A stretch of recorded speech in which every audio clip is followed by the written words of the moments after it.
श्री सरस्वत्यै नमः। ओम श्री गुरुभ्यो नमः। ओम समस्तजनकल्याणे निरतं करुणामयं नमामि चिन्मयं देवं सद्गुरुं ब्रह्मविद्वरं सद्गुरुं ब्रह्मविद्वरम्।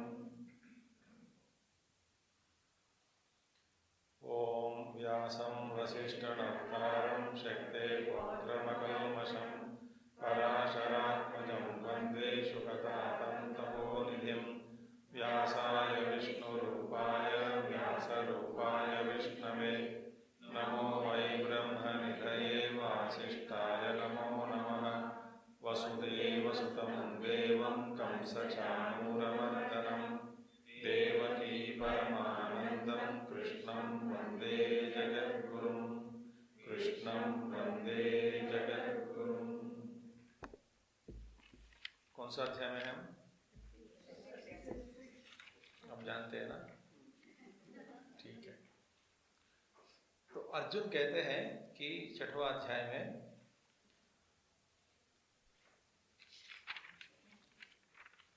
आप जिस योग के बारे में आपने सुनाया, हे भगवान, योयम योगः त्वया प्रोक्तः साम्येन मधुसूदन एतस्य हम न पश्यामि। इसका मैं दर्शन कर नहीं पा रहा, देख नहीं पा रहा, समझ में नहीं आ रहा है मुझे कि आप जिस योग के बारे में हमें समझाया, मुझे समझाया, उस योग के बारे में थोड़ा समझना कठिन हो रहा है। क्यों भैया? क्योंकि मेरा मन चंचल है। चंचल होने के कारण समझ में नहीं आ रहा है मुझे। अच्छा, और आप कहते हैं कि 6वां अध्याय में पहले कि ध्यान अभ्यास करो, थोड़े हमिंग आ रहा है, ध्यान अभ्यास करो, मन को संयमन करो, एकाग्र चित्त का धारण करो, और किस तरह से आसन पर बैठना है, कैसा बैठना है, ध्यान कैसा करना है, और मन को अपने वश में लाओ, ऐसा आपने उपदेश दिया है। परंतु इस उपदेश का हम अनुकरण इसीलिए कर नहीं पा रहे हैं, सोचने में भी मुझे डर हो रहा है क्योंकि मेरा मन चंचल है ना? सबका मन यही है, यही प्रॉब्लम है। तो अभी अच्छे बातें हम देखेंगे। तो चंचलम ही मन कृष्ण प्रमाथि, और मन क्या है? केवल चंचल ही नहीं है, अत्यर्थम चंचलम, और प्रमाथि माने प्रमथनशीलम, प्रमथनाति शरीरम इंद्रियाणि च, मथन कर देता है शरीर को और इंद्रियों को। जब तक आप अपने मन के अनुसार नहीं जाओगे, मन आपको कुचल मचल करके छोड़ देता है। यह है मन का स्वभाव, छोड़ता नहीं, आपको कोई काम करने नहीं देता। प्रमथनशीलम, मथन कर देता है, मथन। और इसीलिए, और बलवत, ऐसा मथन करना नहीं, मथन करता है और भी बलपूर्वक आपको ले जाके वस्तुओं के साथ, विषय वस्तुओं के साथ शादी करा देता है, जबरदस्ती। जो चीज मन में आया, मन सोचा और इंद्रियों को दौड़ा देता है और उसे वस्तुओं के प्रति आपको जबरदस्ती खींच कर ले जाता है। यह है मन का स्वभाव, बलवत, बल भी ज्यादा है मन का बल।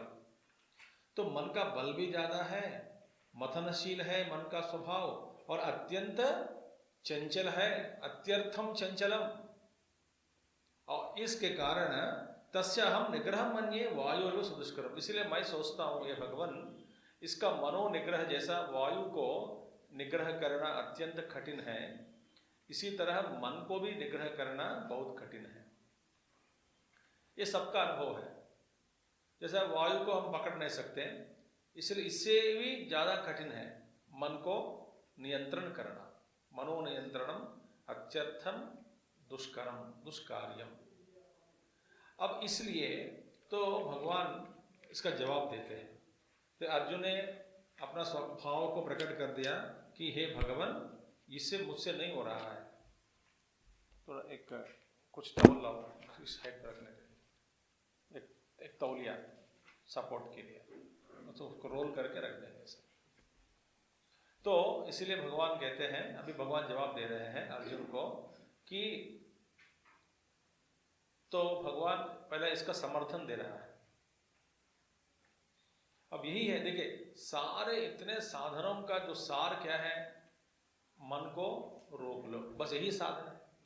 आप कुछ भी पढ़े, ब्रह्मसूत्र पढ़े और उपनिषद पढ़े, भागवत और रामायण आदि पढ़े, महाभारत पढ़े, शास्त्र पढ़े और महात्माओं का संतों की वाणी सुने, सत्संग करे, साधना करे, उपासना करे, आप जो कुछ भी आप करते हैं, वास्तव में साधक को क्या क्या चाहते हैं? साधक अपना जो मन है अपने वश में आ जाए। साधना का मूल क्या है? यही है ना। कुछ भी करो भैया, आप कुछ भी करो, भजन करो, कीर्तन करो, जप करो, नाचो नचाओ, कुछ भी करो, आप कर्म करो, योग करो, राजयोग करो, को जो कुछ भी आप करना चाहते हैं साधना के रूप में, या जो कुछ प्राप्त करना चाहते हैं दुनिया में, कुछ भी चीज़ आपको चाहिए, या नहीं तो आध्यात्मिक जीवन में या नहीं तो लौकिक जीवन में भी कुछ भी आप प्राप्त करना चाहते हैं, मन ही एक ही एक साधन है।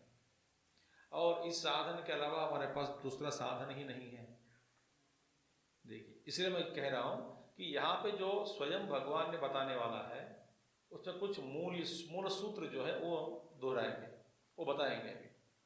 यही बात योग सूत्र में भी आ जाता है। पतंजलि योग महर्षि पतंजलि भी इसी बात को समझा दिया कि कैसे मन को रोकना है और मन को नियंत्रण करना। माने एक जैसे कि वायु को या नहीं तो किसी वस्तु को, जो प्रबल वस्तु जो किसी को एक डिब्बा में लगाकर जबरदस्ती बंद करना, ऐसा मन को नियंत्रण में लाना असंभव, ये नहीं हो सकता है। तो युक्ति के द्वारा मन को नियंत्रण में लाना है, युक्ति ही मार्ग है।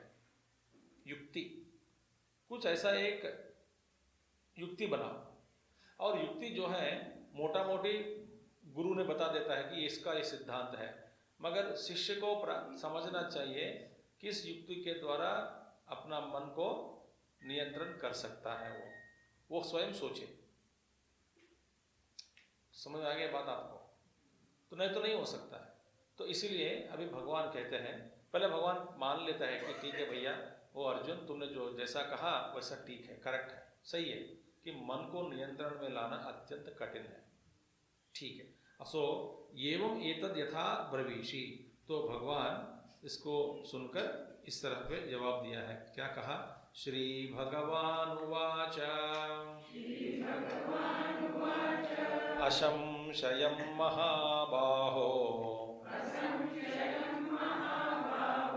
मनो दुर्निग्रहं चलम् अभ्यासेन तु कौन्तेय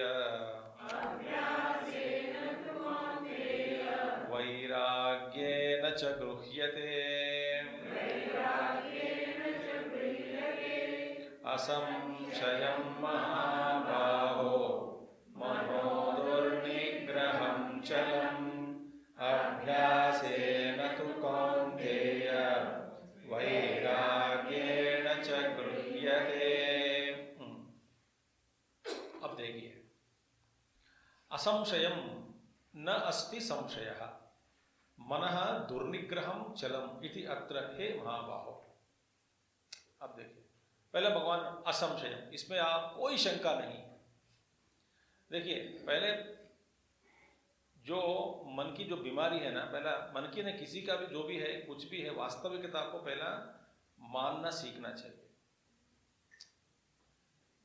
समझ आ रही बात? पहले मैं साधक हूं, अपने आप को साधक सब लोग कहते हैं, तो सब लोग कहते हैं अपने आप को मैं साधक हूं, ठीक है, तो ठीक है भैया साधक है। और साधक तो फिर क्या करना चाहिए? पहले अपनी जो बीमारी है उसको पहले मानना सीखना है। हालांकि दूसरों के सामने आप माने या ना माने, स्वयं मानो पहला, स्वयं अपने आप को धोखा मत देना।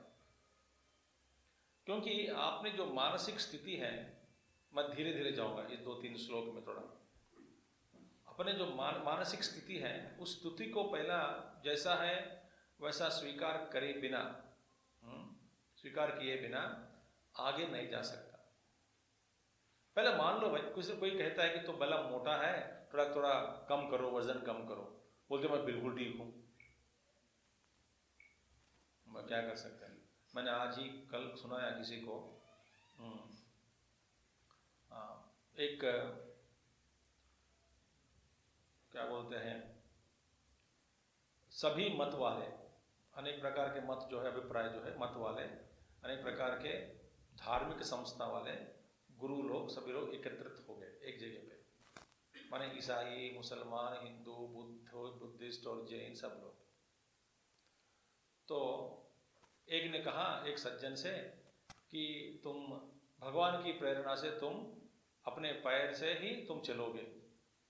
उसने कहा कि मेरा पैर कुट क्या हुआ, मेरा पैर ठीक है, अब ऐसा कैसे कह रहे हो करके। हिंदू एक संत ने उनको बताया, उनको उसने गुस्सा किया कि वो संत महाराज, मैं पैर से, मैं ठीक हूँ, मेरा कुछ नहीं हुआ, मैं बीमार थोड़ी हूँ, आप ऐसा कैसे आशीर्वाद दे रहे हो कि आज भगवान की दया से आप अपने पैरों से चलोगे, क्या फर्क पड़ेगा। तो चला गया।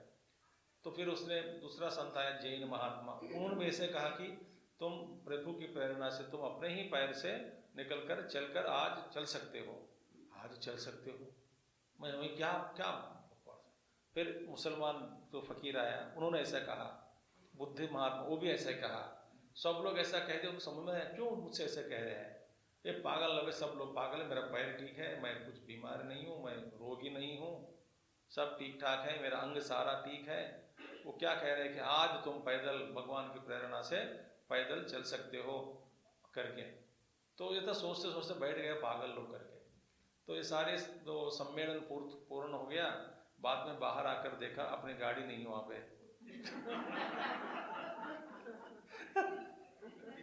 अपनी गाड़ी नहीं है वहाँ पे, तो गाड़ी जो लेके गए वो गाड़ी गायब हो गया, चोरी ले चोर। तो फिर सभी महात्मा ने क्या कहा, आज तुम्हारे भगवान की प्रेरणा से अपने ही पैरों पर तुम चल के जाओगे। हुआ कि नहीं वास्तव में। तो भैया, तो महात्माओं की जो वाणी है, तो इसलिए महात्मा जी कहते हैं कि भाई तुम्हारा मन ठीक नहीं है, थोड़ा कमजोर हो जाओ, थोड़ा तो शरीर का वजन बढ़ गया, फीके फीके दिख रहे हो, डॉक्टर के पास जाओ, तो मैं ठीक हूँ, मैं ठीक हूँ, ऐसा नहीं कहना है, अपने को पहले मानो, है ना। तो भगवान कहते हैं सही है कि मन का क्या है, असंशयम दुर्निग्रहम, उसका निग्रह करना अत्यंत कठिन है, अत्यंत कठिन है। निर्निग्रहम चलम इति अत्र ए महाभाव। मन चंचल भी है, अत्यंत चंचल भी है और दुर्निग्रह है, पहले इसको मानो।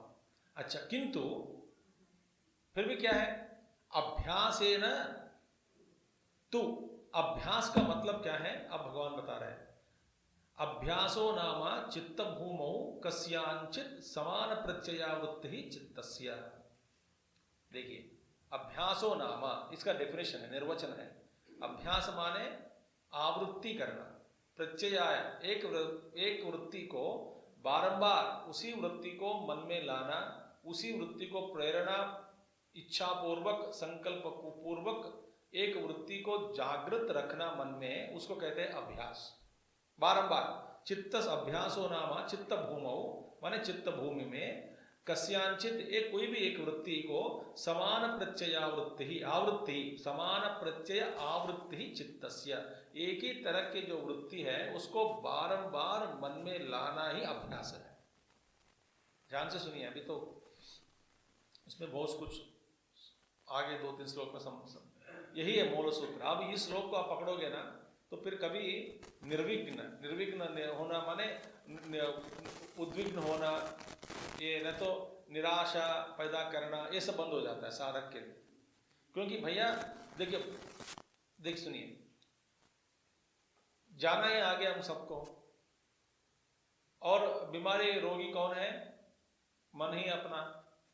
तो मन को सुधरना ही हमारा प्रयास है, तो उसमें उसी में लगे रहो, चाहे 1 जन्म लगे, 10 जन्म लगे, करोड़ जन्म लगे, इसके अलावा कोई मार्ग नहीं है, है ना। तो अभ्यास में या प्रयत्न में आदमी को कभी सुस्त नहीं होना चाहिए। आदमी साधक को कभी ऐसा नहीं लगना चाहिए कि बहुत हो गया, अभी तक नहीं हो रहा है, निराशा पैदा करके छोड़ना नहीं चाहिए।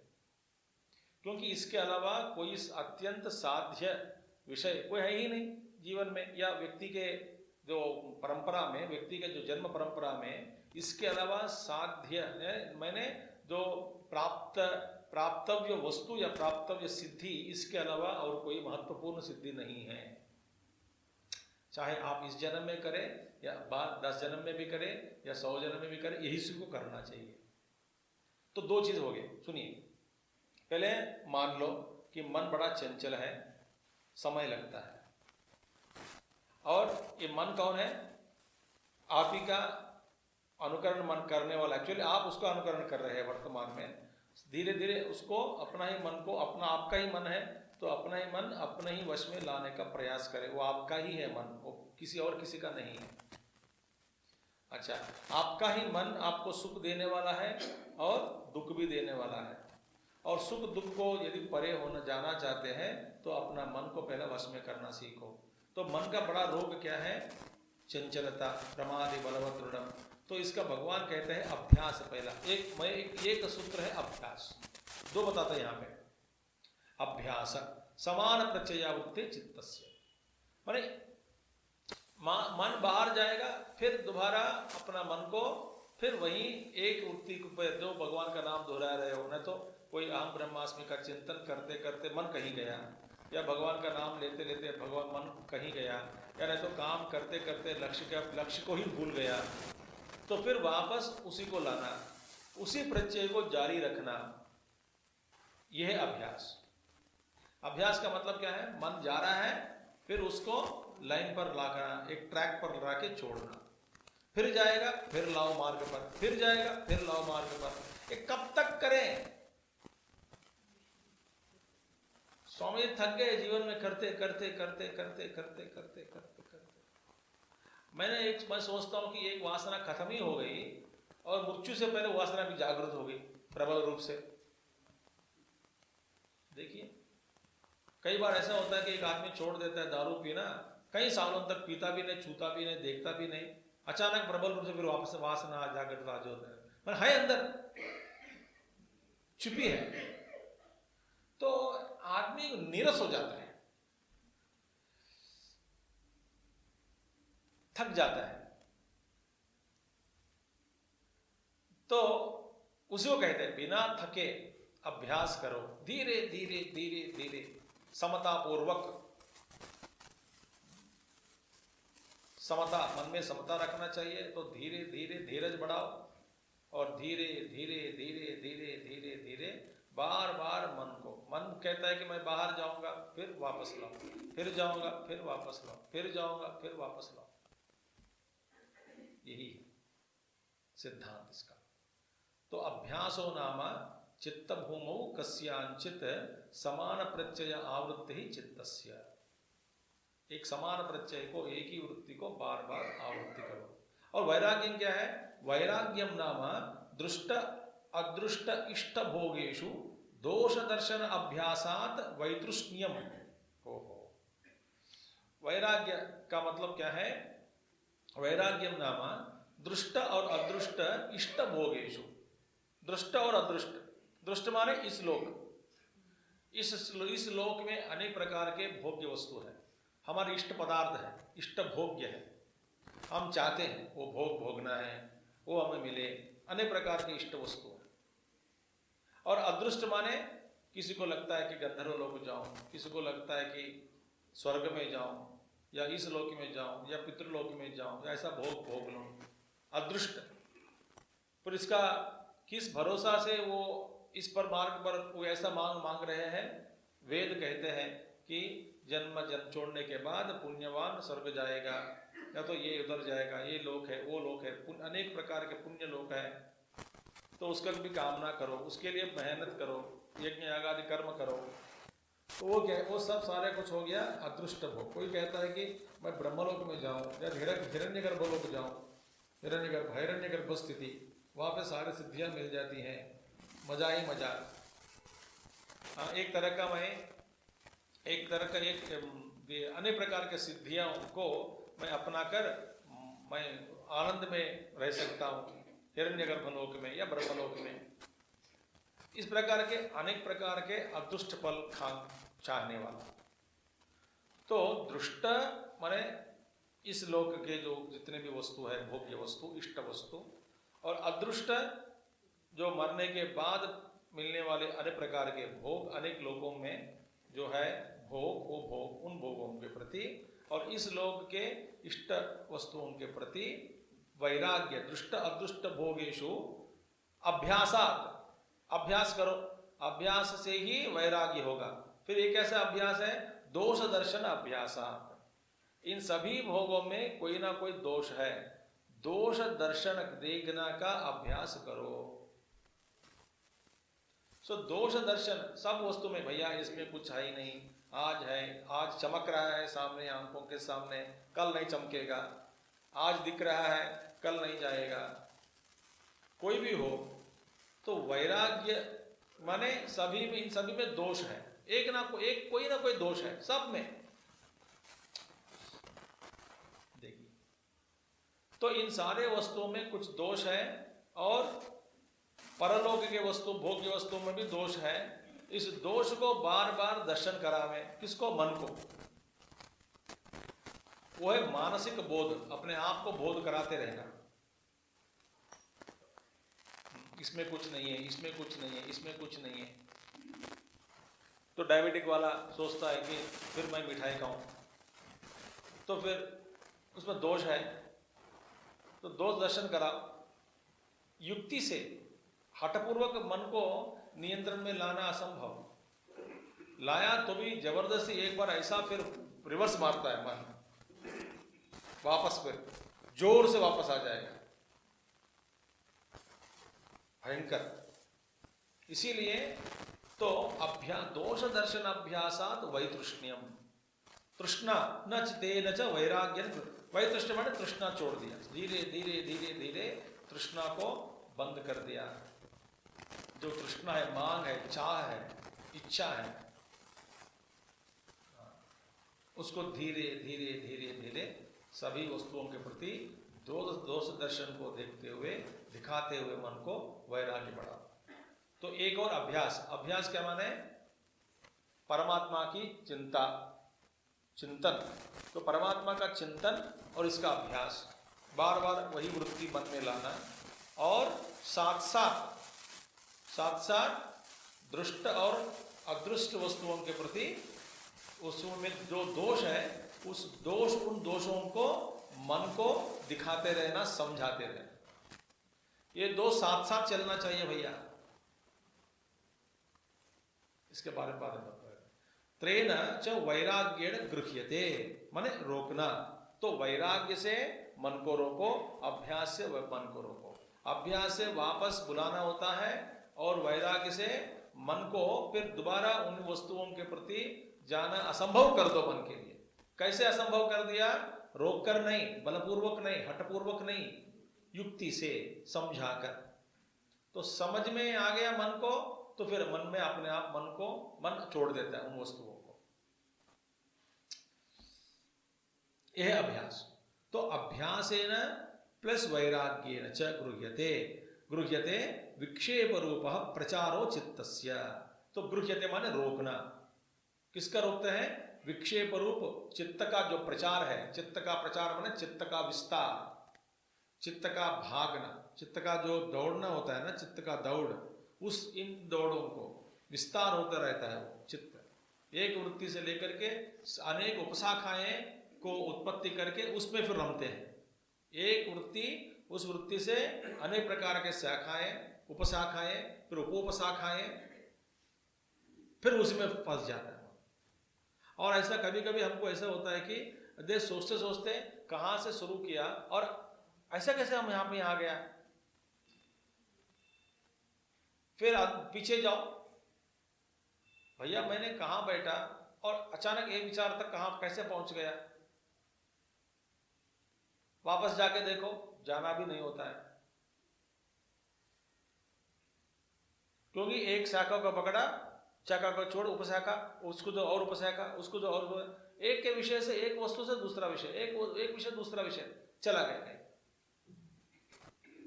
तो इसीलिए इसको कहते चित्त से प्रचार, व्यापक चित्त का विस्तार। और वास्तव में जीवन में हम क्या करते हैं? चित्त का विस्तार ही करते रहते हैं। देखिए, चित्त का विस्तार। एक वस्तु मिल गई एक वस्तु, उसको फिर विस्तार करना चाहते हैं, ये ठीक नहीं। उसका फिर हम सोचते हैं वस्तु के बारे में या अनुभव के बारे में, ठीक है तो ठीक है, इससे भी और कुछ ठीक हो सकता क्या, एक विस्तार। ठीक नहीं है, क्यों ठीक नहीं है, एक विस्तार। इस भोग ठीक नहीं है और दूसरे भोग ढूंढते हैं, कहाँ ढूंढना है, साथी कौन हो सकता है, किस क्षेत्र में ढूंढे, कैसे ढूंढे, यह है विस्तार। ध्यान में भी विस्तार, चित्त से विचार। हम चित्त को पकड़ना चाहते हैं, वो चित्त अपना विस्तार करता रहता है। कहां पे, ध्यान में। अब देखिए, ध्यान पर बैठने से पहले आपका मन इतना विक्षिप्त नहीं है, बैठने के बाद विक्षिप्त हो गया। जैसे कि कुत्ता आपके सामने बैठा है, उसको जब मालूम हो गया कि आप चेन लेके आ रहे हो ढूंढने के लिए, तुरंत उड़कर भाग जाएगा। अब पीछे दौड़ो, फिर बोलते हैं कि आप अभी तक यहीं पे थे, कुत्ता यहीं बैठा था, उसको फिर बांध कर सक नहीं। जब बांधने अब निकल जाते हैं तो भाग जाता है, नहीं तो आपके सामने बैठा है, कुछ नहीं करता है। यह चित्त का हालत। तो विक्षेप रूप प्रचार चित्तस्य तो गृह्यते। तो इस विक्षेप रूपी चित्त का प्रचार को अभ्यास और वैराग्य के द्वारा रोकना संभव। तो अभ्यास भी करो, वैराग्य भी करो। एवं तद मनो गृह्यते निगृह्यते निरुध्यते इत्यर्थः। इस प्रकार उस मन का निग्रह करना या निरोध करना संभव है।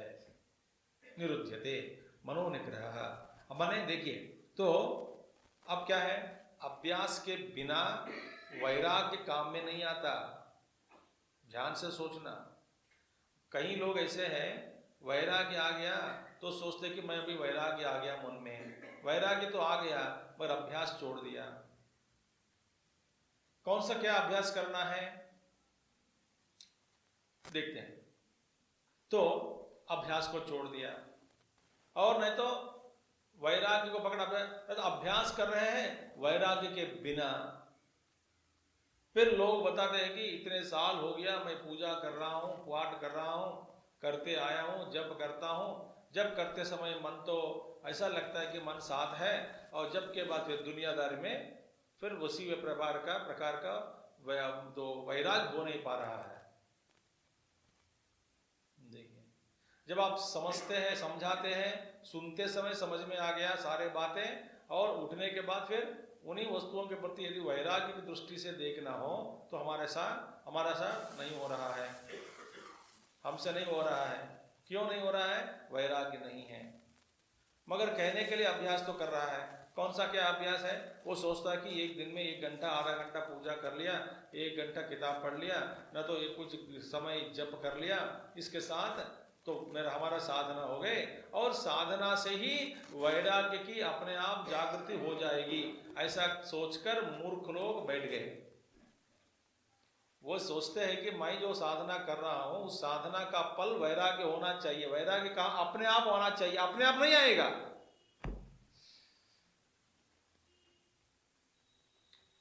मैं आप सारे जीवन भर पूजा करो, पाठ करो, जप करो, तप करो, उस समय आपको लगता है कि मन आपके साथ है, मन शांत है, इसीलिए वो मन चाहता है कि वो अभी इसका समय है तो जरूर है, ठीक है, मैं चुपचाप बैठूंगा, मेरा समय बाद में आएगा।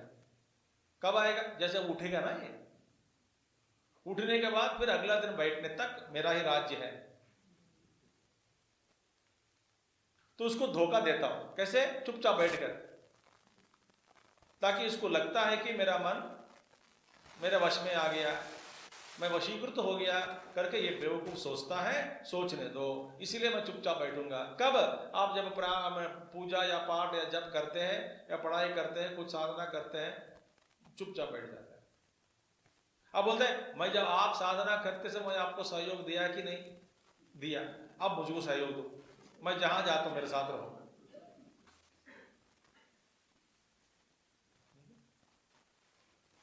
तो लोग भी सोचता है कि मैं पूजा कर रहा हूं, वैराग्य क्यों नहीं हो रहा है? बढ़ने रहा है क्यों वैराग्य? अभ्यास तो कर रहा हूं। वाह, समझ में आगे बात अभी? तो हम इधर फंस गए। कहां पे? हम सोचते हैं कि हम अभ्यास कर रहे हैं, इतना सुन रहे हैं, इतना पाठ करते हैं, इतना पूजा पाठ करते, इतना जप करते, इतना, फिर मन तो नहीं, वैराग्य नहीं हो रहा है। क्योंकि वैराग्य तो आ गया है, विरक्त भाव आ गया है, पर अभ्यास नहीं है। तो क्योंकि फिर वैराग्य हो गया तो अभ्यास भी नहीं है, मन वहीं बैठ गया एक आलसी के रूप में। बोलता है कि बस मैं अभी कुछ भी नहीं चाहता हूं मैं दुनिया से, फिर करना क्या है आपको? बस ऐसे बैठ गया। तो फिर अभ्यास जारी है क्या? नहीं, कुछ नहीं हो रहा है। वैराग्य तो आ गया, फिर अभ्यास नहीं रहने के कारण ब्रह्म की प्राप्ति या सिद्धि नहीं होगी।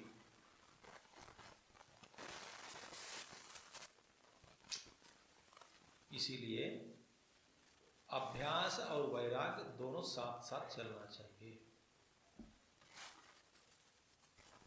ध्यान से रखना, याद रखना। तो अभ्यास क्या है? बारंबार भगवत चिंतन जो है उसको मन में, एक वृत्ति प्रत्यय को बार बार लाना, मन में उतारना, याद करना, एक हो गया अभ्यास। तो वैराग्य कैसे होगा? दोष दृष्टि को देखो, इन सब में दोष है, इस दोष के कारण फिर वैराग्य होना चाहिए। तो वैराग्य भी हो गया और अभ्यास भी चल रहा है, तो फिर सिद्धि अत्यंत शीघ्र मिलेगी।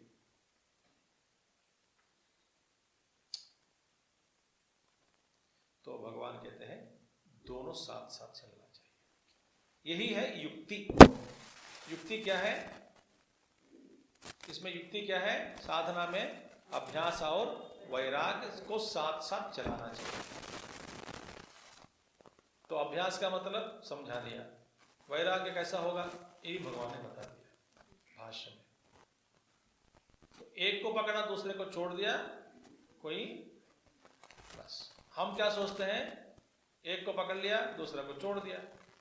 हम सोचते हैं कि पूजा पाठ कर रहे हैं या जप करते हैं या जो भी करते हैं, जो कुछ भी हम कर रहे हैं, उसके साथ ही उसका फल क्या है? वैराग्य होना ही होना है। अपने आप वैराग्य कभी नहीं आएगा। तो वैराग्य का सूत्र क्या है?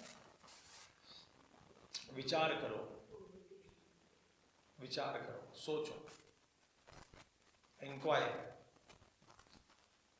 विचार करने के बाद उसमें जो दोष है दोष को आप देख सकते हैं। दोष दिख गया तो कोई भी व्यक्ति उस वस्तु के पीछे नहीं पड़ता।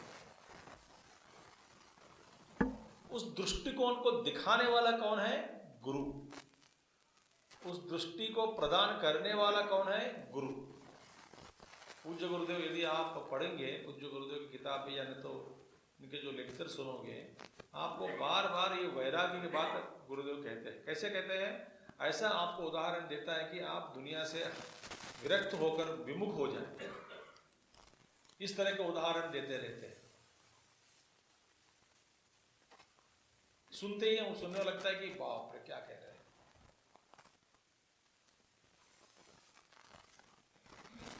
तो वैराग्य ये जरूरी है, ठीक है।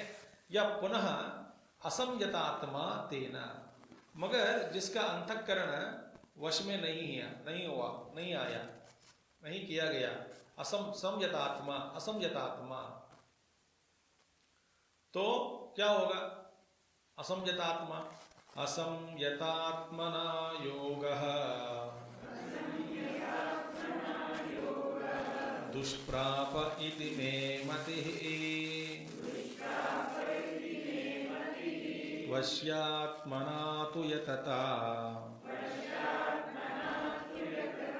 शक्यो वाप्तुम् उपायतः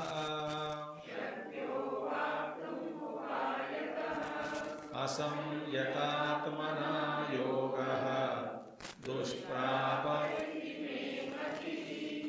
वश्यात्मना तु यतता शक्यो वाप्तुम् उपायतः।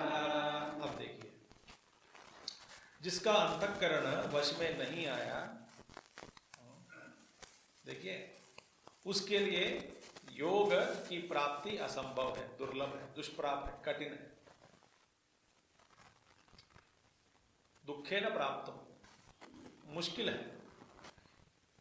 और जिसका मन अपने वश में लाया, जिसका मन अपने जो वश में लाया गया, माने नियंत्रण किया गया, वश कर लिया, उसके लिए प्रयत्न करने से तो शीघ्र सिद्धि मिलेगी।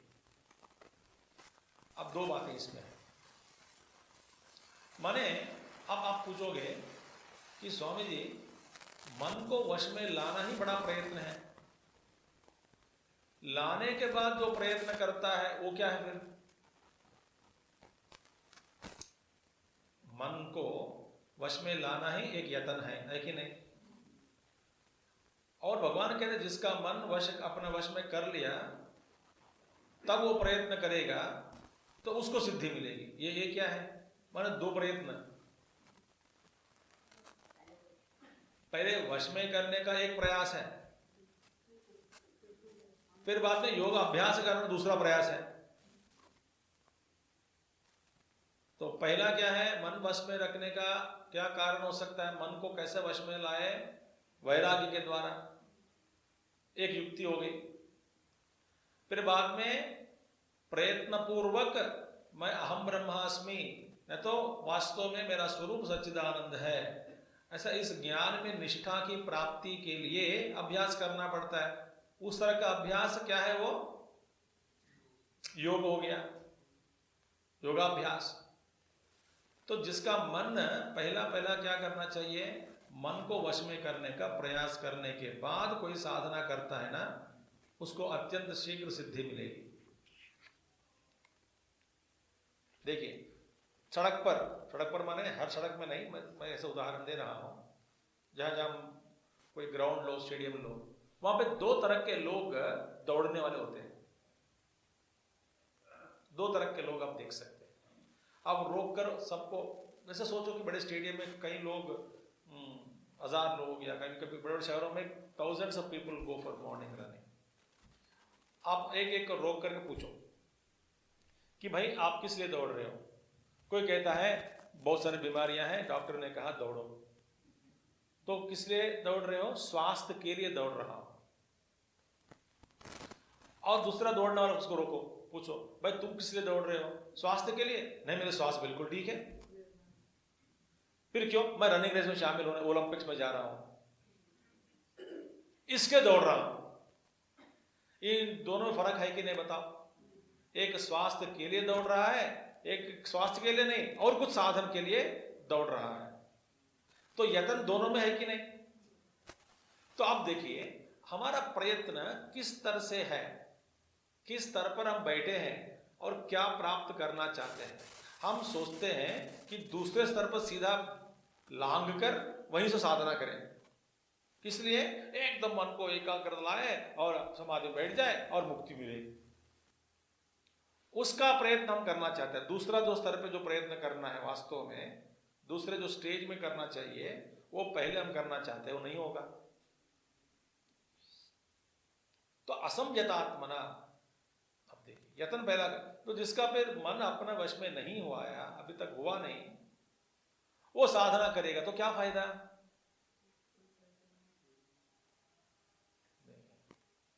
दुष्प्राप। भाई एक कोई जानवर को सर्कस में ले जाने से पहले पहला ये कोई शिक्षा देता है कि नहीं? शिक्षा देते हैं, वो शिक्षा अलग है। पहला शिक्षा क्या है? पहला एक भैया एक समझौता लाओ, ये मनुष्य बुद्धि और जानवर की जो बुद्धि है, बुद्धि माने है कि नहीं पता ना, बुद्धि वो है ही नहीं वहां पे, वो it's all working upon instinct. तो इन दोनों के बीच में पहले एक समझौता लाने का जो प्रयत्न है वो अलग है। तो ये जानवर, जो कोई भी पशु अपने वश हो गया, फिर जैसा मैं समझाता हूं उसको समझ में आ जाएगा। फिर सर्कस में अभ्यास कराने का दूसरा यत्न करता है या कराता हूं उनसे, जानवर से, वो अलग है प्रयत्न। पहले वश में लाओ भाई, फिर बाद में उससे साधना कराओ, वो आगे बढ़ेगा।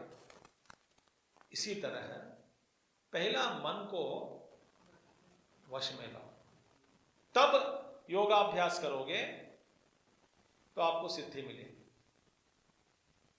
तो अब देखिए, असंयतात्मना अभ्यास वैराग्याभ्याम असंयत आत्मा, आत्मा माने अंतःकरणम यस्य सह अयम असंयतात्मा तेन असंयतात्मना योगः दुष्प्रापो दुखेन प्राप्यते इति मे मते। ये मेरा अभिप्राय है भैया अर्जुन।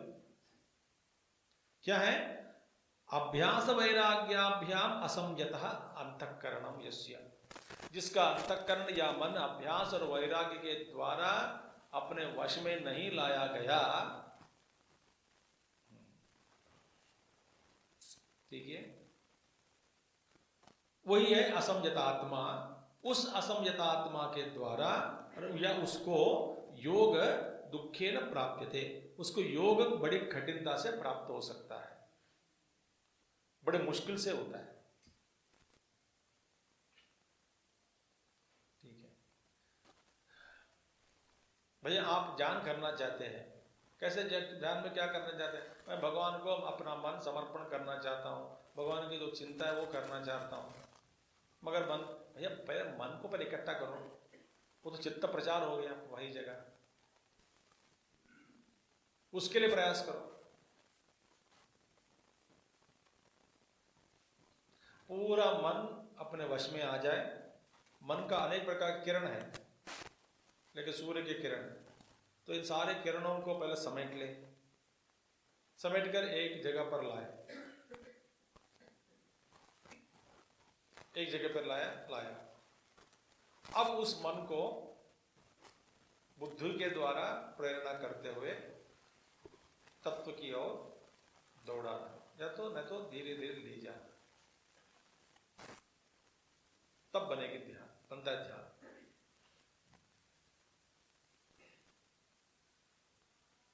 मन को संयमन करना, एकत्रित करना, इन सारे किरणों को समेट लेना, एक जगह पे लाना। कैसे? हठपूर्वक नहीं, बलपूर्वक नहीं, जोर से जबरदस्ती से नहीं, बांधना नहीं, युक्ति से, धीरे धीरे। बाद में आप, इसलिए मैं कहता हूं, ये उदाहरण देते रहता हूं, trained dog need not be chained. जो शिक्षित कुत्ता है उसको बांधने की क्या जरूरत है? सुशिक्षित कुत्ता, शौनक महाराज, बांधने क्या जरूरत है भैया? वो आपका बात मानेगा। जो सुशिक्षित नहीं है, सुशिक्षित बात छोड़ो, शिक्षित ही नहीं है, तो फिर उसको बांध के रखना है। आप कभी देखा गया शौनक महाराज को बिना चेन ले जाने वाला? हाँ, तब आपका कुत्ता है वो, तो वो कैसे थे, देखो बिना चेन में लेके जा रहा हूं, मेरे साथ ही रहेगा, कहीं दौड़ेगा नहीं, किसी को परेशान नहीं करेगा।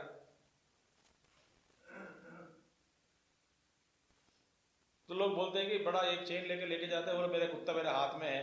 तेरे हाथ में हो तो फिर चेन क्यों? तेरे वश में हो तो फिर चेन क्यों चाहिए? बात समझ आ गया आपको? उसको कहते हैं बलपूर्वक नियंत्रण में लाना, हठपूर्वक लाना, कोई प्रयत्न से कोई बांध कर रखना। ऐसा करने से मन को फिर ना, ऐसा करने पर, फिर करने के बाद फिर मन को आप भगवान के प्रति ले जाना चाहते हैं या चिंतन करना, वो नहीं होगा। तो हमारी जो स्थिति कहाँ पर है, हम सबकी स्थिति कहाँ पर है? इसी में है कि मन बिना, जो वही चेन के बिना, बंधन के बिना, हम मन को एकत्रित करने के लिए पहला प्रयत्न करना चाहिए अपने आप, युक्ति से द्वारा, युक्ति के द्वारा।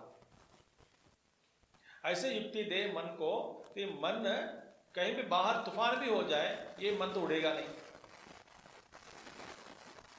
सारी वस्तु, विषय वस्तुओं के बीच में भी रोक दो, मन कहीं नहीं जाएगा। कोई विशेष रूप से बांध के नहीं रखा, खींचना नहीं पड़ता है मन को। ऐसे सुशिक्षित मन के द्वारा आप फिर श्रवण मनन करो, योगाभ्यास करो, ध्यान करो, या इंक्वायर करो हु या मैं, मेरा स्वरूप क्या है, तो अत्यंत शीघ्र आपको सिद्धि मिल जाएगी।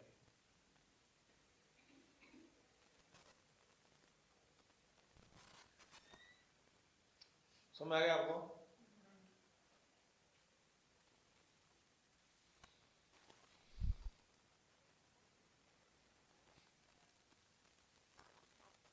डोसा जब बनाते हैं ना, वो डोसा का जो मसाला होता है ना, वो विस्तार हो जाता है कि नहीं? थोड़ा पानी ज़्यादा डाल दिया हो, विस्तार हो जाता है तवा पे। अब उसको जो जानता है ना डोसा बनाने का तरीका, वो डालेगा और विस्तार के बिना राउंड राउंड घुमा घुमा के वहीं तक ला के बैठा देता है। थोड़ा आग लगने का वहीं जाएगा नहीं। मगर वो बनाना है ना, वो आसान नहीं है, इसलिए राउंड गोल गोल नहीं आता है डोसा। पहले इधर कुछ भाग जाएगा, इधर कुछ भाग जाएगा, इधर भाग जाएगा,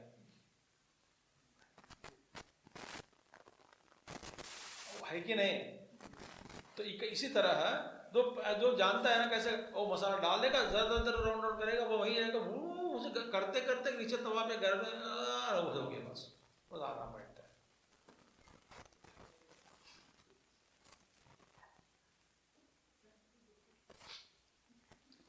हमारा मन ऐसा नहीं है ना, वो भागता है इधर उधर। तो एक पुत्र को लाया इधर चला गया, इधर चला गया। अब कभी दाल पीसा क्या पुराने पद्धति से, ग्राइंडर में नहीं, वेट ग्राइंडर पुराना हाथ का, किया क्या? कुछ लोग किया कि नहीं? मैं तो किया है बचपन में बहुत बार। तो जब उसमें देखो आप, अब डाल दिया, पहले दाना होते हैं तो ठीक है बैठा रहता है, जब पानी डाल के तो फिर नरम हो गया, पीसने लग गए तो बाहर चला जाता है ना, उसको ये हाथ से करते अंदर से ढकलते रहना, इसके ढकल वो बुद्ध ऐसा घूमना है, ये ऐसा अंदर आना है। ये जो तरीका है ना, हाथ नहीं घूमता है, तो 2 डिफरेंट मूवमेंट्स, मोटार मूवमेंट्स। पीसते रहो तो फिर बाहर गिर जाएगा पूरा दाल। तो कभी ऐसा ढकना है, बस ऐसा करना है, बस ऐसा करना है, ये तो चलाते रहना है। शुरुआत में ये हाथ काम करते, ये हाथ रुक जाता है, ये हाथ काम करते, ये हाथ नहीं जा सकता। मगर दोनों चलाने वाले आप देखा कि नहीं? मस्त है। तो मन भागता है ना, प्रचार, चित्त से प्रचार, वापस लौटना, उसमें है हमारी स्थिति। कहां पर है? प्रयास उसी में है। एक वृत्ति, एक मन इधर चला गया, मन भेजा उधर मत जाओ, खींच लिया वो उधर जाएगा। अब बिना कोई प्रबंधन, बिना कोई माध्यम से, बिना कोई प्रयास, माने प्रयत्न शैथिल्यात्, भगवान पतंजलि योग सूत्र महात्मा कहते हैं, कोई विशेष प्रयत्न मत करो। मन को युक्ति के द्वारा, वैराग्य के द्वारा समझा दिया, टसाटस वहीं बैठ गया। आप जो बोलेगा मन वहीं करेगा। उसको क्या चाहिए? युक्ति से ही होता है, और युक्ति के बिना और कोई मार्ग या माध्यम नहीं है। युक्ति क्या है? अभ्यास और वैराग्य, चलते रहना और साथ में चलाना।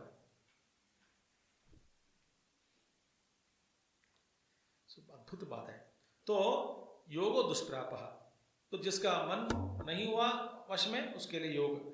यह तो पुनः वश्यात्मा, वश्यात्माना माने यह तो पुनः वश्यात्मा, अभ्यास वैराग्याभ्याम वश्यत्वम आपादितः आत्मा, माने मनः यस्य, अभ्यास वैराग्य के द्वारा जिसका मन अपने वश कर लिया, मन वश में आ गया, यस्य सह अयम वश्यात्मा, उसको कहते वश्यात्मा, माने जिसका मन या अंतःकरण अपना वश में आ गया, वही वश्यात्मा। उस वश्यात्मा के द्वारा यतता, उस वश्यात्मा के द्वारा जो प्रयत्न होता है ना, माने भैया वश्यात्मा बनने के बाद जो प्रयत्न करता है, भूयः माने बारंबार प्रयत्न करता है, यतता अपि प्रयत्नं कुर्वता शक्यः अवाप्तुं योगः उपायतः यथोक्ताद् उपायात्।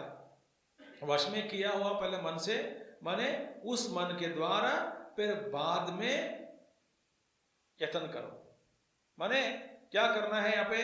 एक बार मन को वश में लाने के बाद चुपचाप मत बैठो। बस हमारा मन अपने वश में आ गया, कहीं नहीं जाता, तो बैठ गया चुपचाप। नहीं नहीं, बाद फिर प्रयत्न करो। फिर कौन सा यह प्रयत्न? योगाभ्यास, तो श्रवण मनन आदि करो, बार बार श्रवण करो, बार बार मनन करो। स्वामी जी पढ़ चुका हूं, और क्या है भैया? पढ़ चुका है तो ठीक है, जब तक मन है तब तक श्रवण मनन उसके कराते रहो। जब तक मन निधिध्यासन तक नहीं पहुंचता तब तक करते रहो।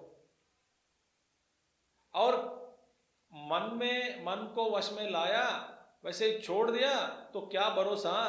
मन सोचेगा कि मैं कुछ काम धंधा नहीं हूं, ऐसे बैठा हूं, बहुत साल हो गया, तो फिर मैं जरा आगे टहल के आता हूं। जो टहलने गया तो मन सोचा, मन देखा कि अनेक प्रकार के नए नए विषय वस्तु, भोग्य वस्तु मार्केट में खड़े हो गए। अरे यार, इन वस्तुओं को मैंने कभी नहीं देखा। मेरा वैराग्य था ब्लैक एंड व्हाइट टीवी के प्रति, अब कलर टीवी आ गया। मेरा वैराग्य था कलर टीवी, अभी वॉल टीवी आ गया, फ्लैट टीवी आ गया, अब नए नए चीज मार्केट में आ गए। तो एक पैर इससे पहले आपने वश में कर छोड़ दिया, फिर नए नए चीज दिख गए मन को, फिर भाग जाएगा। भरोसा क्या है?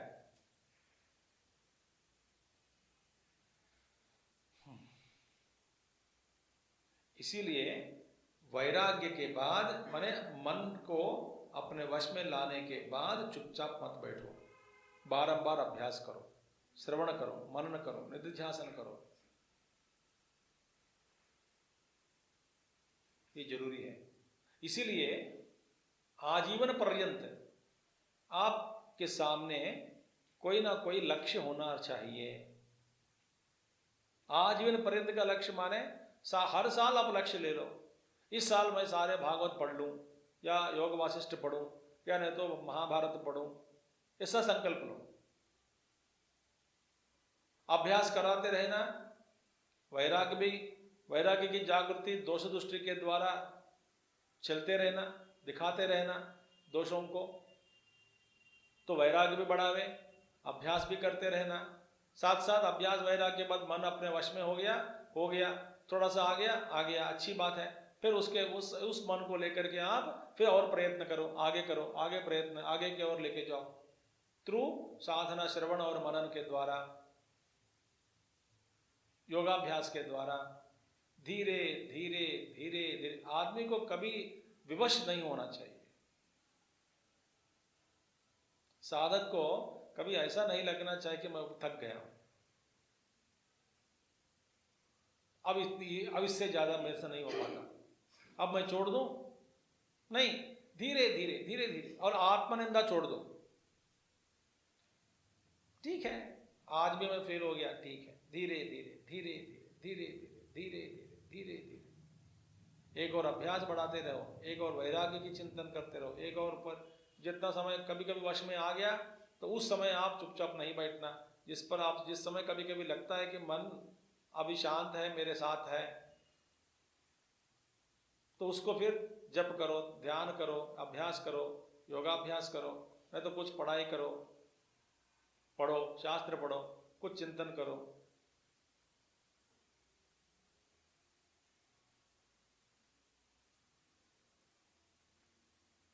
ये करते रहना, और धीरे धीरे आपको लगता है कि जीवन में अपना मन धीरे धीरे धीरे धीरे शांत स्वभाव को अपनाता है, अपने आप शांत हो जाओगे अंदर। और व्यवहार चलता रहेगा, मगर ऊपर ऊपर चलता रहता है, और व्यवहार में कोई लोप नहीं होता। ऊपर ऊपर माने लोप नहीं होता, मगर ऊपर ऊपर ही थोड़े थोड़े लहरें उठते हैं, कम लहरें, जितना आवश्यक उतना उठते हैं, उससे व्यवहार चलाते हैं। इसलिए देखिए मैं बताता हूँ आपको, एक उदाहरण के द्वारा समझाता हूँ। महात्मा जी पहले कहते सूत्र क्या है, इस दुनिया में माने दुनियादारी व्यापार के लिए, माने सुबह से उठकर शाम तक हम सोते हैं ना, ये जागृत अवस्था में अनेक प्रकार के हम व्यापार करते हैं, घूमते हैं, फिरते हैं, व्यवहार करते हैं। इस सारे व्यवहार को, इन सारे व्यापार को, सारे व्यापार को हाँ कितना प्रतिशत मन को लगाने पर ये सारा काम हो जाता है दिन का? महात्मा जी बताते हैं कि बहुत कम मन चाहिए, लगभग 1% का मन भी नहीं चाहिए दुनियादारी काम के लिए। इतना से मन थोड़ा लगाया, 1% मन लगाया, सारे जो कार्य कर्म है आपका, सारा काम सुबह से लेकर के शाम तक जितना भी व्यवहार है वो सब कुछ हो जाता है 1% मन के द्वारा। और 99% मन आपको अंदर भीतर जो मन है, आंतरिक जो मन है, उस मन से आप गंभीर रूप से साधना करते रह सकते हैं। जैसा कि इस यदि माइक को यहां से थोड़ा ढकना चाहिए, हाँ ढकलना चाहता हूं, तो जितना शक्ति चाहिए उतना ही शक्ति का मैं प्रयोग करूंगा। मेरी बुझ में जितना ताकत है उस सारे ताकत का प्रयोग करने का क्या आवश्यक है? जब इसको ढकलना एक उंगली से चलो हो जा रहा है तो इतना भी बहुत से दुनिया हो गया। इसी तरह 1% मन से ही सारा व्यवहार जब हो सकता है, फिर सारा 100% मन को लाकर अपने आप को परेशान करना क्यों? व्यवहार में सिद्धि के लिए उतना मन काफी है। मैं एक उदाहरण भी देता हूं, आपको समझ में आ जाएगा। जब आप गाड़ी चलाते हैं, गाड़ी चलाते समय गाड़ी चलाने के लिए जितना मन आवश्यक है वो तो बहुत कम मन है, माने प्रतिशत बहुत कम प्रतिशत है। इसलिए आप सोच भी सकते हैं, बात भी कर सकते हैं, खा भी लेते हैं बैठे बैठे, योजना भी बनाते रहते हैं, कभी कभी स्टीयरिंग छोड़ लिख भी देते हैं नंबर, माने सारा काम कर सकते हो। माने चलाने के लिए जितना मन चाहिए बहुत कम मन चाहिए, पूर्ण रूप से मन की जरूरत नहीं है वहां पे, पूरा मन लगाना पड़ेगा नहीं, नॉट रिक्वायर्ड। आपका अनुभव है कि नहीं बताओ? आप जब चलते हैं ना, चलते समय भी सोचते हैं, बात भी करते हैं, देख भी रहे हैं, पत्थर आ गया पत्थर को पार कर दिया, सड़क पर कुछ ठीक नहीं है तो फिर थोड़ा मोड़ कर भी चला गया, दाहिने बाहिने घूम गया, घूमकर चल रहे फिर रहे, अपना घर के ओर ही जा रहा है, घर नहीं छोड़ा, नहीं भूला, पर सारा व्यवहार हो रहा है। समझ में आ गया बात आपको? इसी तरह दिनचर्या के लिए कम मन बहुत पसंद काफी है। इतना सा मन आप छोड़ दो दुनिया के लिए, बाकी पूरा मन अपने आप में बैठने के लिए, साधना के लिए उपलब्ध है। यदि कोई नहीं जानता तो फिर उसको, और एक उदाहरण देता हूं, ऐसे छोटे छोटे उदाहरण, ठीक है भाई, थोड़ा समझ में आ जाएगा आपको। देखो आप चावल पकाया, हाँ, तो एक बर्तन में या पतीले में पकाया, अच्छा भर गया, तो देखो आधा किलो या 1 किलो चावल बहुत हो जाता है, ठीक है। और कोई आया है खाना खाने के लिए, परोसना है।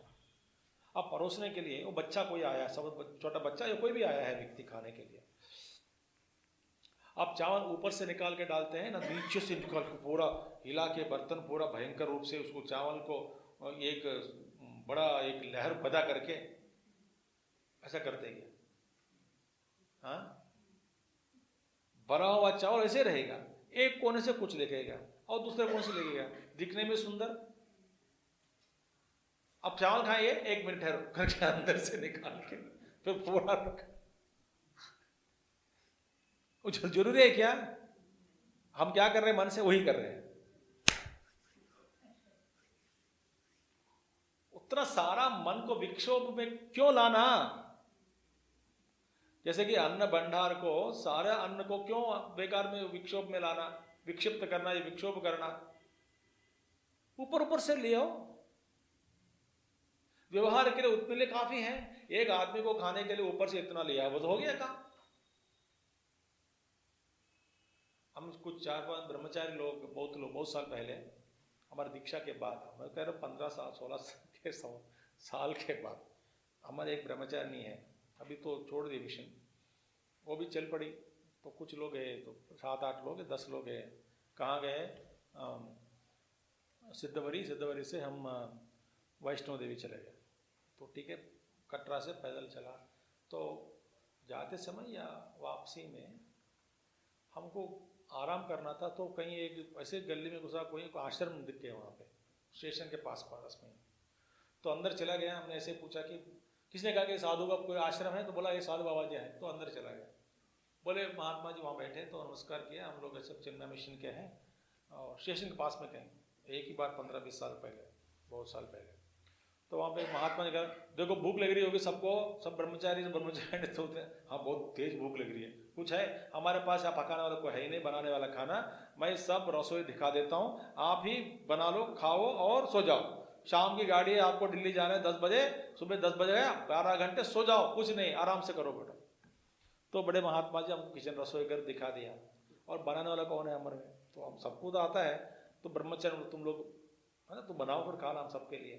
तो 2-3, उसमें एक ही ब्रह्मचारिणी थी। उसने क्या किया, पहला बर्तन में पानी भर दिया, उसमें आटा डाल रही है, और उसको हमने कहीं नहीं देखा। हम तो कमरे में बैठ के आराम से मस्ती करते। वो गाना बनाएगी, सब लोग ब्रह्मचारी लोग हमको खिलाएंगे। और स्वामी जी ने देख लिया, वहाँ का स्वामी देखते कि क्या कर बना रहे हैं किचन में, उनका किचन है ना। देखा कि वो क्या कर रही हो? मैं आटा गूंद रही हूँ। क्या आटा गूंद, ये तरीका क्या है? तो पानी में वो डालते जा रही है वो आटा। बोले बेटे पानी में आटा नहीं डालते, आटा में पानी डालते। हमारा व्यवहार ऐसा ही है। जितना दुनिया मन के अंदर जाना है, उतने ही दुनिया को प्रवेश करा दो। हम मन को ही दुनिया में फेंक दिया। जितना दुनिया में पानी को आवश्यक है, उतना ही पानी आटा में डालना है। और सारा आटा लेकर के नदी में फेंक दिया बूंदने के लिए, क्या होगा? हमने क्या कर रहे हैं? हम क्या कर रहे हैं? सारा मन को लेकर के दुनिया में फेंक रहे हैं। जितनी दुनिया अंदर जाने हैं, उतना ही दुनिया को आप प्रवेश करा दो। उससे व्यवहार बन गया ना। इसके बाद अंदर मना सख्त मना है, जाना सख्त मना है, प्रवेश नहीं है, बिल्कुल नहीं है।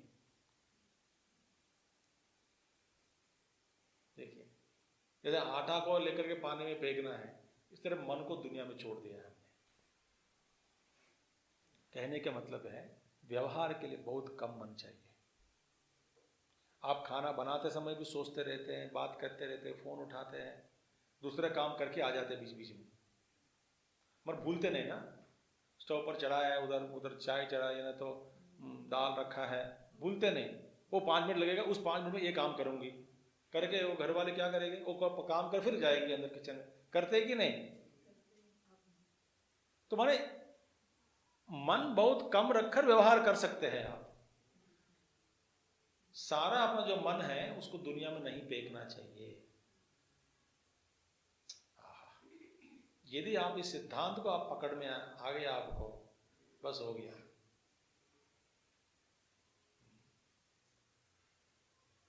जितना आवश्यक है उतना। तो इसीलिए योग उपायतः, उपाय से, उपाय क्या है? वैराग्य और अभ्यास और वैराग्य ही उपाय है। उससे धीरे धीरे मन को वश में करने पर फिर बाद में सिद्धि संभव। कैसा संभव? यततः, प्रयत्न करो। बाद में कैसा प्रयत्न करना है? श्रवण और मनन करते रहो, श्रवण सुनते रहो, मनन करते रहो। देखो, जो अच्छा जो साधक है ना, साधक को ऐसा लगता है कि यदि सुनाने वाले हो तो चुपचाप बैठ जाओ, वो सुनाते रहते हैं, मैं सुनता रहूंगा, आराम से मेरा बिना प्रयास मनन चलता रहता है।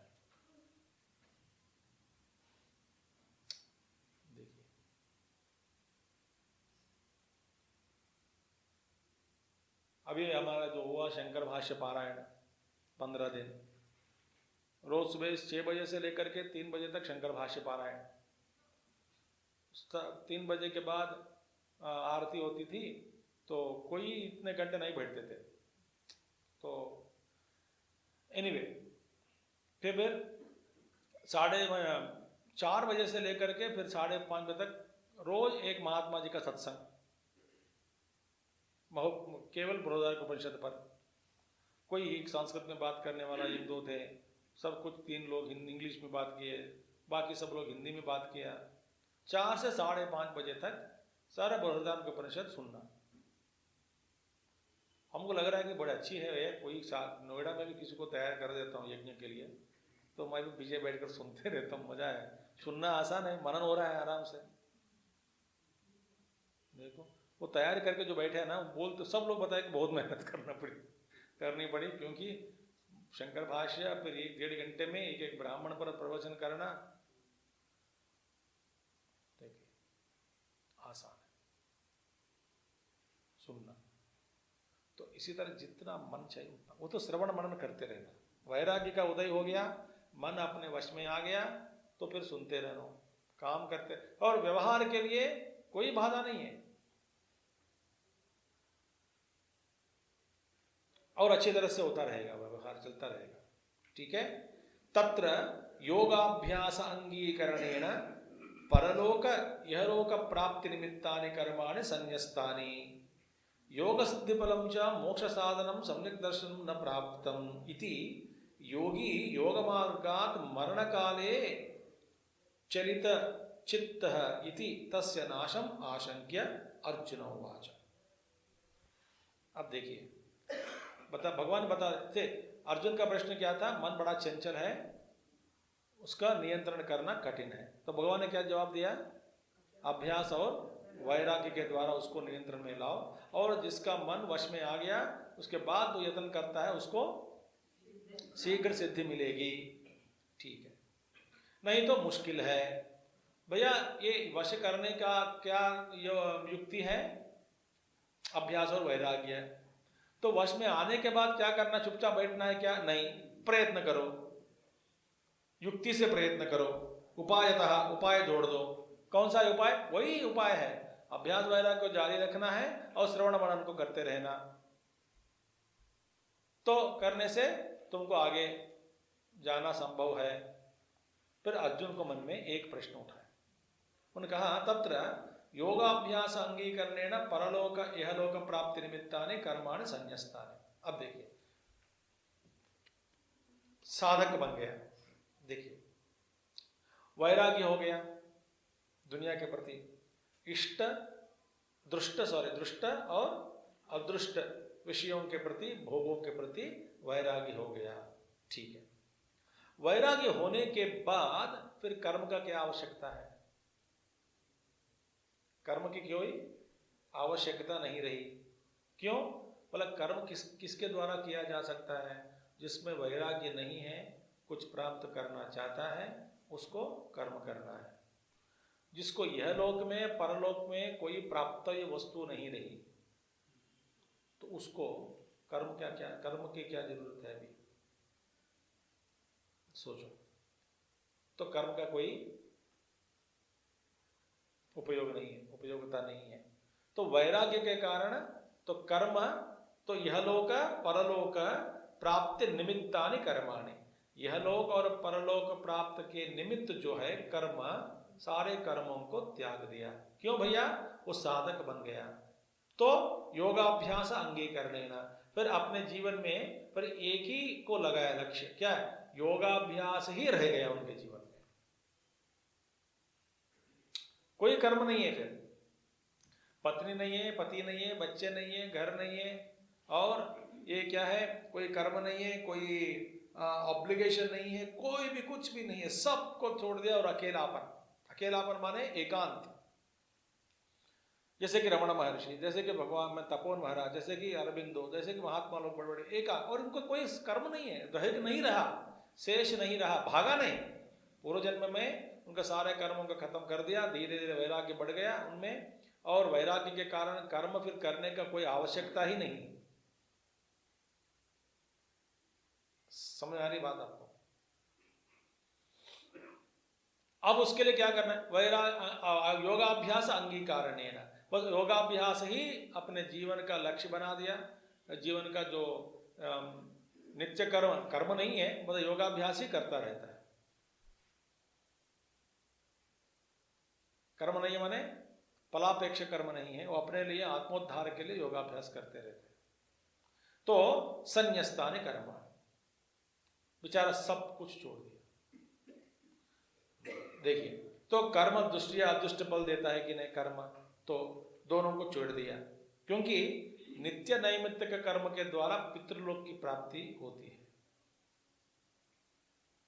नित्य कर्म और नैमित्तिक कर्म किया, आप सीधा अच्छे तरह से आपने अपने कर्म निभाया, नित्य कर्म नैमित्तिक कर्म, माने you are a decent human being, तो आप मरने के बाद कहाँ जाओगे? पितृलोक जाओगे। वहाँ सारे पितृलोक रहेंगे, अच्छे अच्छे साधु, माने साधु स्वभाव वाले पितृलोक रहेंगे, वो वहाँ में जाओगे नित्य नैमित्तिक कर्म के द्वारा पितृलोक। या नहीं तो चित्त शुद्धि फल देता है, नहीं हमें पितृलोक नहीं जाना चाहिए, हमें कोई इच्छा नहीं है, तो चित्त शुद्धि का फल ही है नित्य और नैमित्तिक कर्म, ठीक है। और जिसमें वैराग्य हो गया, जिसको वैराग्य हो गया है, तो वह तो कर्म छोड़ देता है कि नहीं? छोड़ दिया, वैराग्य हो गया, मुझे पितृलोक नहीं चाहिए, ब्रह्मलोक नहीं चाहिए, और स्वर्ग भी नहीं चाहिए, दुनिया नहीं चाहिए, इस लोक में कोई संपत्ति कुछ नहीं चाहिए, नाम नहीं चाहिए, कुछ नहीं चाहिए, सब वैराग्य हो गया, तो कर्म छोड़ दिया। तो इसके बाद इसका लक्ष्य क्या है? फिर इसमें को क्या करता है? योगाभ्यास करता रहता है, श्रवण मनन करते रहते हैं, और कुछ कोई करने का कोई इसको मन में नहीं है अभी, वो करता रहता है। अच्छा, उसके बाद ऐसा श्रवण मनन और योगाभ्यास करने से मोक्ष माने ज्ञान निष्ठा रूपी मोक्ष मिल जाता है, अच्छी बात है। नहीं मिला तो वो कहाँ जाएगा? क्योंकि पाप कर्म नहीं किया तो नरक नहीं जाएगा।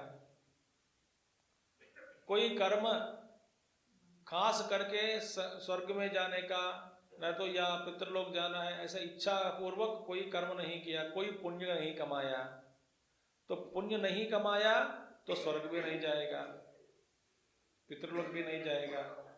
कोई कर्म नहीं किया, सब छोड़ दिया।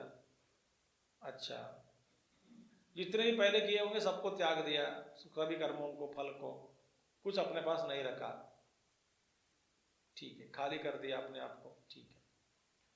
तो पाप नहीं किया तो नरक भी नहीं जाएगा, तो ठीक है। उपासना किया क्या? तो देव मार्ग अर्चिरादि मार्ग बोलते हैं। न तो उपासना किया तो फिर आप ब्रह्मलोक तक जा सकते हैं, उपासना भी नहीं किया क्योंकि मैं कहीं नहीं जाना चाहता हूं, तो उपासना छोड़ दिया, तो नित्य कर्म छोड़ दिया, नैमित्तिक कर्म छोड़ दिया, काम्य कर्म की बात ही नहीं है, निषिद्ध कर्म की सवाल ही नहीं उठता, और उपासना को भी छोड़ दिया। देखिए, सारे कर्मों को छोड़ देने से उनको ये तीन ही मार्ग है, या तो नरक मार्ग, पाप नहीं करता तो पाप किया तो नरक मार्ग, पुण्य किया तो स्वर्ग, और न तो उपासना किया तो ब्रह्मलोक की प्राप्ति। तीन ही मार्ग है, ये तीन मार्ग उनके लिए बंद है। मोक्ष नहीं मिला तो योगाभ्यास कर रहे हैं, वही तो प्रश्न है ना। अभी योगाभ्यास बेचारा कर रहे हैं, योगाभ्यास कर रहे हैं, किसी कारण साधना की पूर्ति नहीं हुई, अब वापस वही तो प्रश्न है। वापस आप ऐसे कह रहे हैं वापस आ रहे हैं, शास्त्र की दृष्टि से देखोगे तो वो पुण्य को छोड़ दिया, पाप को छोड़ दिया, उपासना भी नहीं तो छोड़ दिया, तो ब्रह्मलोक की प्राप्ति नहीं होगी, नरक भी नहीं जाएगा, स्वर्ग भी नहीं जाएगा। तीन ही मार्ग है। और क्या है? न तो कीट पतंग आदि पुण्य नहीं किया ना, कम से कम कुछ पुण्य करो भाई, न तो फिर मनुष्य जन्म नहीं मिलेगा। पुण्य को भी त्याग दिया और योगाभ्यास में प्रॉब्लम हो गया, मोक्ष नहीं मिले। तो संन्यस्तान योग सिद्धि फलम च मोक्ष साधनम सम्यक दर्शनम न प्राप्तम। योग सिद्धि माने योग में सिद्धि का फल क्या है? मोक्ष साधनम सम्यक दर्शनम। योग सिद्धि का फल जो मोक्ष का साधन है योग, और सिद्धि का फल, और फल क्या है? सम्यक दर्शनम माने ज्ञान निष्ठा, अपने आप में स्थिर होना। न प्राप्तम, वो ज्ञान निष्ठा भी प्राप्त नहीं हुआ। बेचारा अब क्या करोगे? इति योगी योग मार्गात मरण काले, अब देखिए मृत्यु आ गए तो चलित चित्त इति तस्य नाशम आशंक्या, बेचारा वो क्या होगा?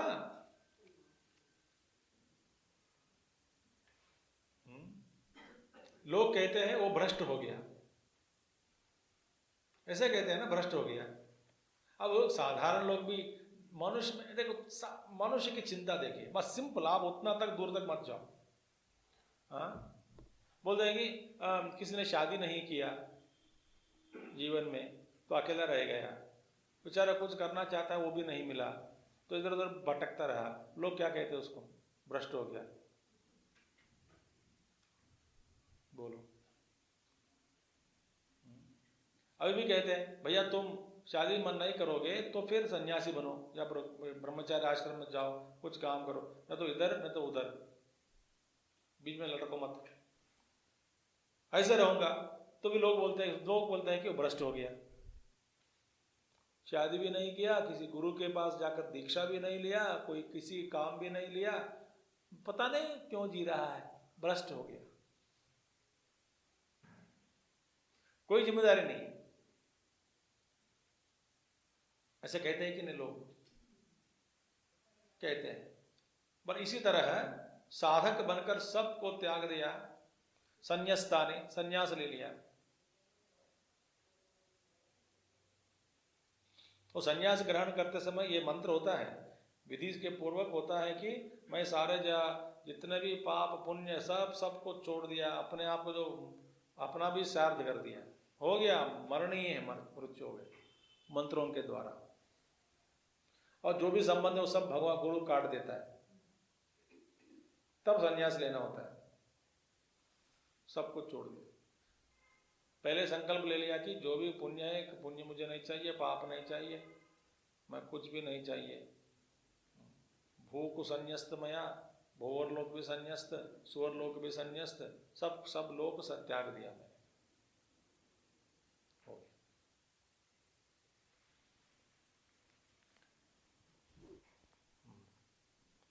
तो क्या होगा? तो नाश हो जाएगा बेचारा, उसका गति क्या होगी? और ये प्रश्न है मरण के बाद, मरण काल में, तो मरने के बाद क्या होगा, फिर उसकी गति कहाँ होगी? ये मरण के बाद वाली जो गति है वो भगवान ही कह सकते हैं,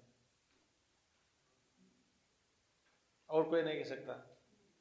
इसीलिए ऐसा जो प्रश्न है अर्जुन का, हम कल देखेंगे।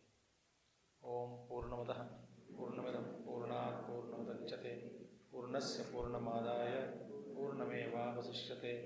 ओम शांति शांति शांति। हरि ओम श्री गुरुभ्यो नमः। हरि ओम सद्गुरुनाथ महाराज